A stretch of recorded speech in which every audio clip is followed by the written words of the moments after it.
Hello বন্ধুরা, আবারও চলে এসেছি একটা নতুন ব্লাউজের ভিডিও নিয়ে। আজকে তোমাদের সাথে শেয়ার করব কোনো ডিজাইনের উপর পেপার পেস্টিং দিয়ে ব্লাউজের ডিজাইনটা না করে সরাসরি কিভাবে একটা পাইপিং ডিজাইনের উপর লাগানো যায়। দেখো আমি ডিজাইনটা কেটে নিয়েছি, সামনে হয়েছে পান গলা আর পিছনটা একটু ডিজাইন আছে, সেইটাতে আমি কোনো পেপার পেস্টিং দিয়ে ডিজাইনটা করব না। এই দেখো, এই যে লাল রঙের ব্লাউজটা, এটা কিন্তু ডাইরেক্ট পাইপিং দিয়ে ব্লাউজটা মানে ডিজাইনটা বানানো, আমিও সেইভাবেই বানাবো।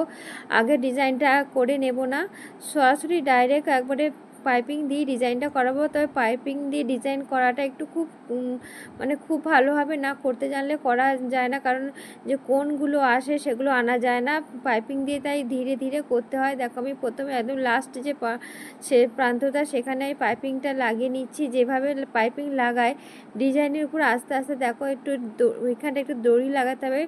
দড়িটা লাগিয়ে নিয়ে দেখো এইখানটা ঠিক কোন পোর্শনটা একটু ঘুরিয়ে নিতে হবে, অনেকটা ভেতরের কাপড়টাকে এমনভাবে ঘোরাতে হবে যেন যখন দ্বিতীয়বার ঘোরানো হবে কোনটা ঠিকঠাক মতো আসে, আর যেখানে ক্যারাচ মতো কোন হবে সেখানটা একটু কেটে নিতে হবে।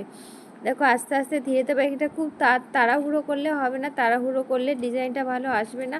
আর সামনেটা যেহেতু পান গলা, দেখো আস্তে আস্তে আমি ভিডিওটা আমি একটু স্পিড করে দিয়েছি, কিন্তু আমি এতটা স্পিডে কাজটা করিনি, খুব ধীরে ধীরে করেছি। পাইপিং দিয়ে সরাসরি ডিজাইন করতে গেলে খুব ধীরে ধীরে কাজটা করতে হয়। দেখো যেখানটা কোন আসছে সেখানটা আমি একটুখানি পাইপিংটা কেটে দিলাম, দিয়ে আস্তে আস্তে পাইপিংটা লাগালাম একদম শুরু থেকে শেষ পর্যন্ত পুরোটাই পাইপিং দিয়ে ডিজাইনটা করব। দেখো একদিকটা আমার দড়ি লাগানো হয়ে গেছে, দ্বিতীয় দিকটা দড়ি লাগিয়ে যখন ভাঁজটা করছি, দেখো অনেকটা কাপড় এমনভাবেই ভাঁজটা দিতে হবে, দ্বিতীয়বার ভাঁজ দেওয়ার সময় যেন মানে দড়িটা খুব সুন্দরভাবে দেখা যায় এবং ভাঁজটা খুব সুন্দর আসে, সেইভাবেই ভাঁজটা দিতে হবে। এমন কিছু খুব একটা শক্তের কাজ নয়, পাইপিং ঠিকমতো লাগাতে জানলে সবাই পারবে। দেখো আমি আর পাইপিংটা প্রথমে যেভাবে লাগাই সেইভাবে লাগিয়ে নিয়েছি ডিজাইনের উপর।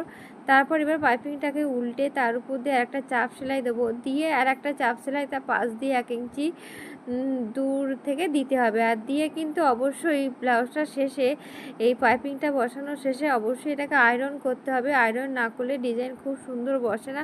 তো আমি এই আয়রন করাটা তোমাদের সাথে শেয়ার করিনি কতটা আয়রন করে ডিজাইনটা বসে, তবে পাইপিং দিয়ে তো ডিজাইনটা করা হচ্ছে, তা হয়তো এমনিতে মনে হবে যেন ডিজাইনটা ভালো হয়নি, ডিজাইনটা সুন্দরই হয়, কিন্তু একটু ওই আয়রন করে বসিয়ে নিতে হবে। আয়রন করে বসিয়ে নিলে ডিজাইনটা একদম পারফেক্ট আছে। যে লাল রঙের ব্লাউজটা দেখালাম, সেটা দেখেছো শুধু পাইপিং দিয়ে ডিজাইনটা করা, সেটাকে আয়রন করে বসিয়ে নেওয়া হয়েছে বলে খুব সুন্দর দেখতে লাগছে। এটা তো আমার হয়ে যাওয়ার পর, ব্লাউজটা একদম পুরো কমপ্লিট হয়ে যাওয়ার পর আমি এটাকেও আয়রন করে বসিয়ে নেবো। এইভাবে তোমরা সরাসরি এই দেখো ডিজাইনটা আমার এই টাইপের হয়েছে, আর এটা একটু আয়রন দিয়ে বসালেই হয় ঠিকঠাক হয়ে